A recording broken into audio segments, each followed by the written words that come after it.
The demonic Black Dog Knights pursue the Band of the Hawk. How will Casca and Guts get out of this one? I discuss this and more on today's episode.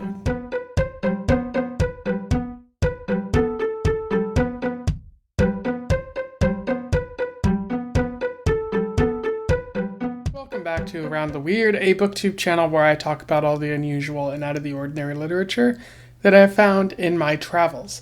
Today, I want to talk about some manga that I read. I am on that manga grind from a series that I've been talking about before. This manga is all about giant swords and demonic creatures. I am referring to Berserk, Volume 11 by Kentaro Miura, which was originally published in 1995. I've talked about Kentaro Miura on this channel before, so again, I don't need to go into that great of detail. But for those who don't know, he was a Japanese writer, predominantly manga. He wrote a couple of things, but mostly he was just known for the Berserk series, which he got translated into some anime as well as video games. And a lot of people love him for that.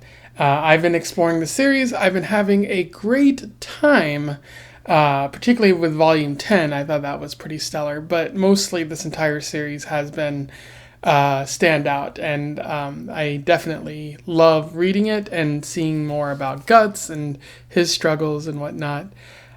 So without further ado, let's talk about Volume 11. I will do a summary, a little bit of analysis, and we will move on from there. So Volume 11 picks up after where Volume 10 left off. The Band of the Hawk managed to break Griffith out of prison, and the King of Midland is not very happy about that. He recalls the brutality of the Black Dog Knights, including their leader, seemingly a man named Wyald, who is ruthless and is willing to kill anyone and everything. The king had recruited the Black Dog Knights from a band of criminals before because he was desperate during the time of the war. And he also extremely hates Griffith, noting that Griffith seems to be standing in the way of the king being with his daughter romantically, which is gross, and also shows how the king is delusional. As the Band of the Hawk tries to escape the Black Dog Knights, Guts turns around and begins fighting them, noting that they don't feel a lot of fear like human beings would. And he comes across Wyald at that point, who seems very thrilled to fight Guts. And no matter how hard Guts hits him, it doesn't seem to kill him. And Wyald even grabs his sword, phrasing, but he proves to be really powerful in that way, and it seems like there's more to Wyald. He looks demonic, so I don't know why they don't just guess that he's obviously a demonic person or demonic thing. And he's talking about a festival coming up, and so that's not good either. The Band of the Hawk continue to try to flee, and they set traps which the Black Dog Knights it doesn't seem to faze them. We also see Griffith, who's not participating in the battle because he is weak, can barely pick up his sword, and he's wearing his costume, which I think is a means to try to hide his body so that he doesn't look weak.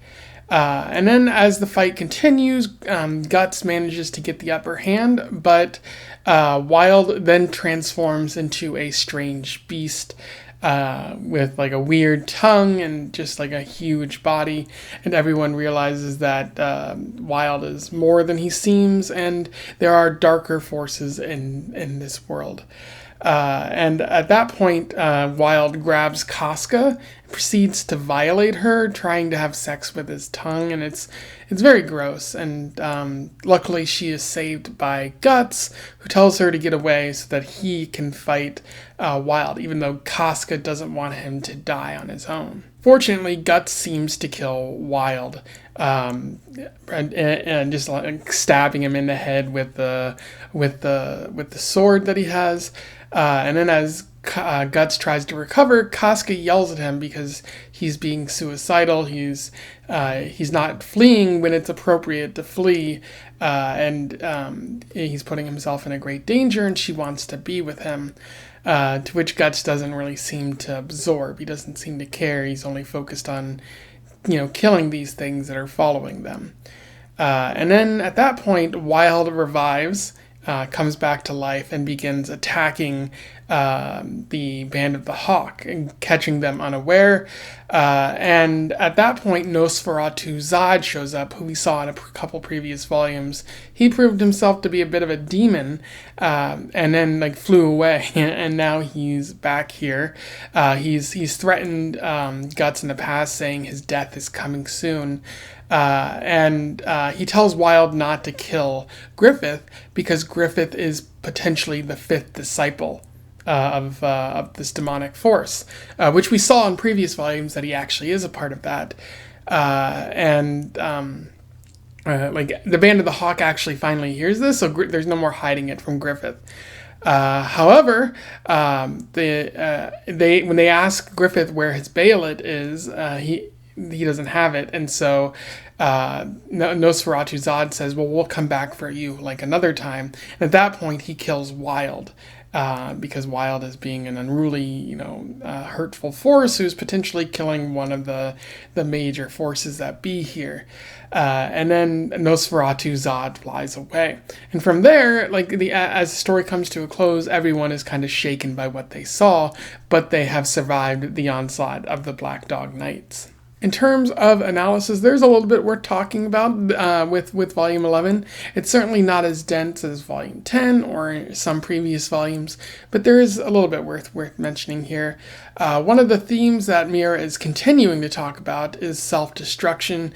We've seen that Guts doesn't really take his life seriously, sees that he is a mercenary that is only destined to die in battle, and in previous volumes he was kind of suicidal in that way, but he's noted that he's become better, more skilled, more self-aware of what's going on, and wanting to survive and maybe have something for himself.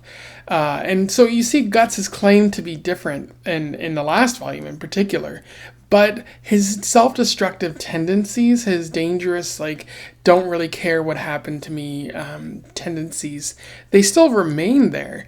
We see in this volume, he chooses to fight Wyald, even though Wyald is this giant demon thing that has slaughtered other Band of the Hawk members. It's impossible to really defeat him on his own.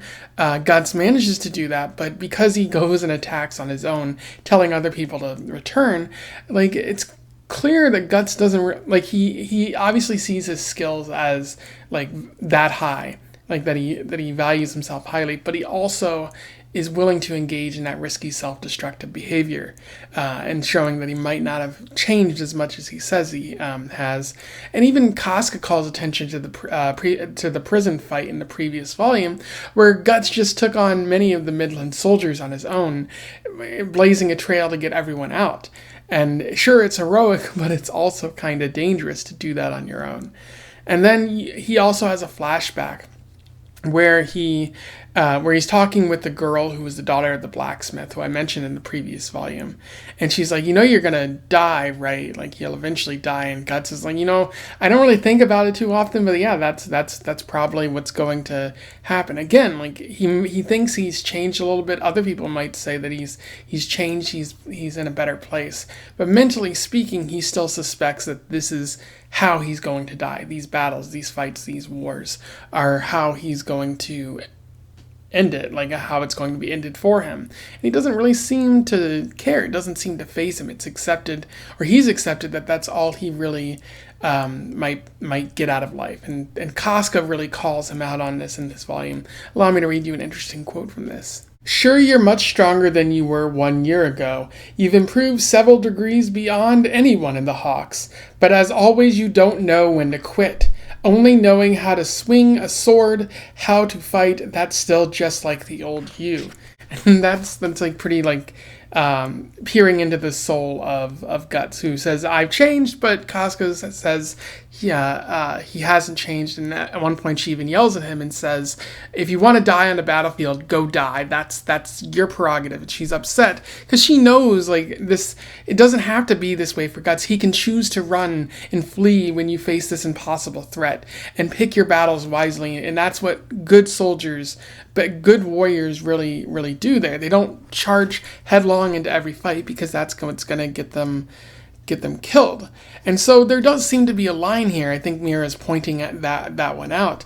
And there's a question of, like, is it okay to flee? Should Guts flee? And I think there's an argument for both sides that this kind of mindset isn't going to make you long for this world. If you don't value your life, if you don't want to live, then that's going to lead you to do self-destructive behavior and kill you, and that's not ideal, especially because he's going to lose the people he loves in that case.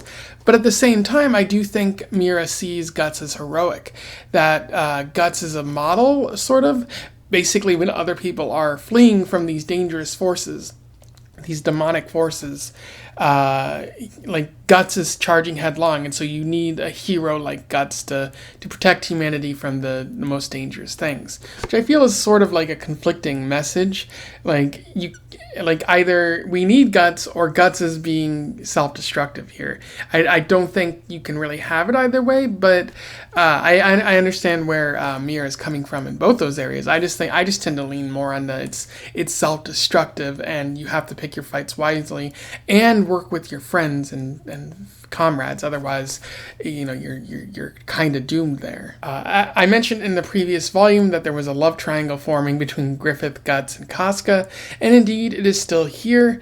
You see it at a couple places, like Casca worried about Guts in particular, and Griffith sort of just watching as Guts and Casca sort of argue with one another and sort of display their emotions on their sleeves there. But one evident way that I see this is with Guts, Casca is cradling Griffith in a cart, and Guts looks back, and there's a panel there that shows him kind of looking longingly at Casca, maybe realizing that, again, he can't really have her while Griffith is around, and if he wants love, if he wants something to call his own, he might have to leave the Band of the Hawk. So it's kind of there. He doesn't really Miura doesn't really contribute anything new to this love triangle story, but he builds on it, and I feel like that's really solid writing there. I do like volume 11. Again, it's not as thematically dense as the other volumes. It feels a little bit like more naked than the other ones, but I do think it is a little more brutal than the rest of the volume. Like Nosferatu Zod and Wyald in particular are so brutal, and the violence is kind of amped up here, on par with the first couple of volumes in this series. We haven't really seen that in a while, mostly because it's been focused on soldiers fighting one another. But at the same time, it also comes off as a little bit of rapey, a little too creepy in a way, because Wyald tries to sexually assault Casca with his tongue, which is gross. And again, I think it goes a little too far. The series hasn't been on that level yet, and I feel like Miura kind of takes it to a place that makes it a little bit hard to read. Like, we already know that Wyald is a terrifying, murderous force. You don't need to go that far, I don't think. And that might just be me being a little bit of a scold there, like saying, oh, you can't make it that violent, and I come across as a little bit conservative in that way. But I still think, you don't always need to display rape or just use it so casually as Miura seems to be doing here. Especially because Wyald is like a B-tier threat, if anything. Not to say that like an A-tier threat would merit like depictions of rape or anything like that, but it is highly brutal, and maybe just highlights more about how far the king is willing to go to kill Griffith and company. But still, it's I I feel like this is a little bit far for Miura here in terms of art and like the depiction of rape and sexual assault. Anyway, those are my thoughts on Berserk Volume 11, a high quality read. I always enjoy reading the Berserk series, and even though this one, again, it wasn't as like fruitful as previous volumes, it was still a lot of fun to read. Even at his weakest, Miura is still one of the best graphic novel, comic book, manga writers out there. So yeah, just to absolutely pursue this series. Start with volume 1 if you haven't done so already. I can't say enough great things about it. But yeah, if you have any thoughts, let me know in the comments below about my review or this particular manga here. Don't forget to like, share, and subscribe so that other people can find out about the manga or Kentaro Miura if they don't know already. Also join the Discord if you want to have further conversations about such things. And until then, I wish you the best of luck in your weird and sword fighting travels. Farewell.